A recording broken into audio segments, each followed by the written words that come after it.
एक अध्यापक महोदय थे। उन्होंने एक कॉलेज में शिक्षा दे रहे थे और शिक्षा ग्रहण करने के लिए कुछ छात्र छात्राएं बैठी थी। तो चैप्टर में एक प्रश्न आ गया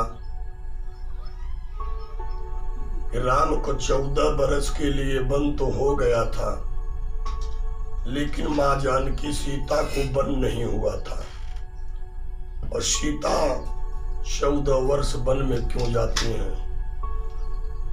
अध्यापक महोदय का जवाब तो बच्चे लोग नहीं दे सके, लेकिन कुछ छात्राएं वहां बैठी थी। एक छात्रा बोली कि गुरुदेव, अगर जिसका पति वन में जाता है तो स्वाभाविक है उसकी नारी को वन में जाना ही पड़ेगा। एक बच्ची खड़ी हुई बोली, गुरुदेव, जिसका पति परदेश में रहता है उसकी पत्नी को रहना स्वाभाविक है। तमाम छात्राएं वहां पर बैठी थी। जिस छात्रा का जहां तक अनुभव दिमाग पहुंचा वहां तक बताई। एक छात्रा उसमें बड़ी कंप्यूटर माइंड बैठी थी। वह छात्रा ने हाथ उठाई कि गुरुदेव, अब मैं बता रहा हूं कि सीता को 14 बरस वन में क्यों जाना पड़ा। गुरुदेव सोचे कि ये छात्रा बड़ी तेज रह रही है। गुरुदेव ने प्रश्न किया, बताओ बेटी, अगर राम को 14 वर्ष जाना पड़ा वन में तो सीता क्यों वन में गई? सीता को कोई वन नहीं मांगा था। कन्या खड़ी हुई बोली, गुरुदेव,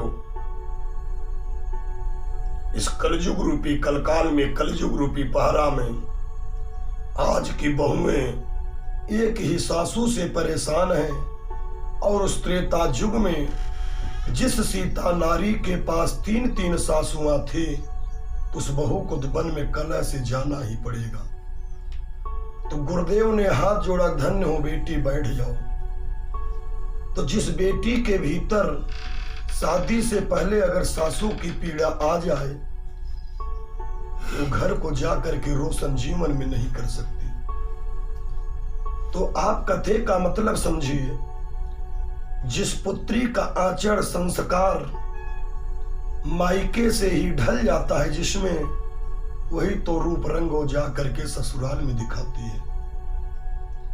तो गुरुदेव ने बताया, अरे बेटियां लोग, सासू के डाह से नहीं, सासू के ईर्ष्या से नहीं, अगर माँ जानकी सीता जी 14 बरस के लिए वन में अपने पति के साथ गई थी तो उसमें कारण था कि अपने पतिव्रता धर्म का निर्वाह करने के लिए माँ जानकी को सीता को 14 वर्ष वन में जाना पड़ा।